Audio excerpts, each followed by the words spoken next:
AI ગ્રોકને એક સવાલ પૂછવામાં આવ્યો કે વોશિંગ્ટન પોસ્ટ અમેરિકા એ ભારતના મીડિયા વિશે તાજેતરમાં શું લખેલ છે કહ્યું છે તે જણાવવા વિનંતી ગુજરાતીમાં। તેના જવાબમાં ગ્રોક દ્વારા જે જવાબ આપવામાં આવ્યો છે તે જોઈએ।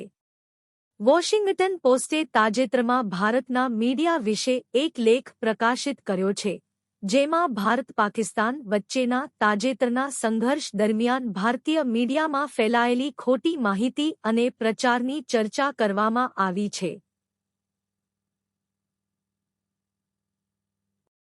આ લેખમાં જણાવાયું છે કે ભારતના કેટલાક મોટા ન્યૂઝ ચેનલોએ જેમ કે Zee news, ABP news, NDTV, Times Now, TV નવ ભારતવર્ષ અને ભારત સમાચારે ખોટી અને અતિશયોક્તિપૂર્ણ રિપોર્ટિંગ કરી।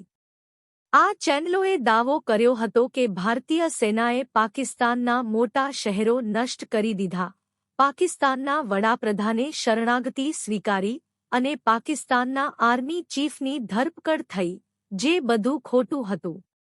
આ ખોટા દાવાઓને સમર્થન આપવા માટે ગાઝા, સુદાન અને ફિલાડેલ્ફિયાના વિડિયો તેમજ વિડિયો ગેમના દ્રશ્યોનો ઉપયોગ કરવામાં આવ્યો હતો।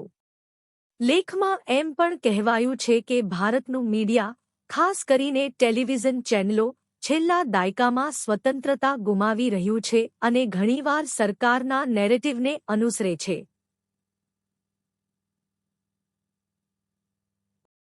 આ ઉપરાંત સોશિયલ મીડિયા પરથી ખોટી માહિતી લઈને રિપોર્ટિંગ કરવામાં આવ્યું, જેનાથી લોકોમાં ગેરસમજ ફેલાઈ।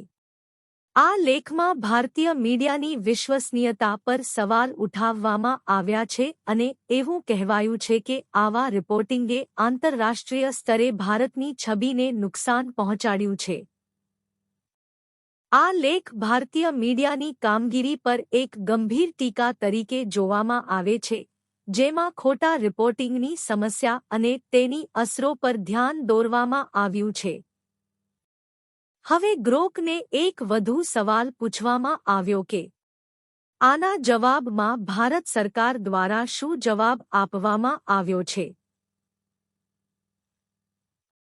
તો તેના જવાબમાં ગ્રોક જણાવે છે કે ભારત સરકારે વોશિંગ્ટન પોસ્ટના તાજેતરના લેખ, જેમાં ભારતીય મીડિયા દ્વારા ભારત-પાકિસ્તાન સંઘર્ષ દરમિયાન ખોટી માહિતી ફેલાવવાનો આરોપ મૂકવામાં આવ્યો હતો, પર હજુ સુધી કોઈ સત્તાવાર જવાબ આપ્યો નથી। એક્સ પરની કેટલીક પોસ્ટ્સમાં આ લેખને ભારત સરકાર પર પરોક્ષ આક્ષેપ તરીકે જોવામાં આવ્યો છે, જેમાં એવું સૂચવવામાં આવ્યું છે કે ભારતીય મીડિયા સરકારના સંરક્ષણ હેઠળ ખોટી માહિતી ફેલાવે છે।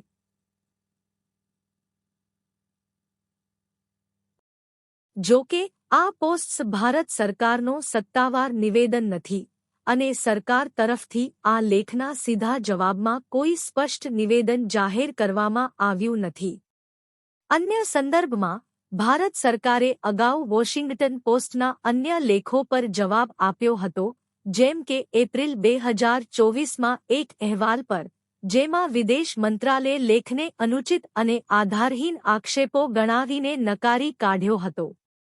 પરંતુ આ ચોક્કસ મીડિયા સંબંધિત લેખ પર સરકારનો કોઈ નવો અથવા સીધો જવાબ હાલમાં ઉપલબ્ધ નથી। જો તમે આ મુદ્દે વધુ વિગતો ઇચ્છતા હો તો હું વધુ શોધી શકું છું, પરંતુ હાલની માહિતી અનુસાર સરકાર તરફથી કોઈ સ્પષ્ટ, સત્તાવાર પ્રતિસાદ નથી।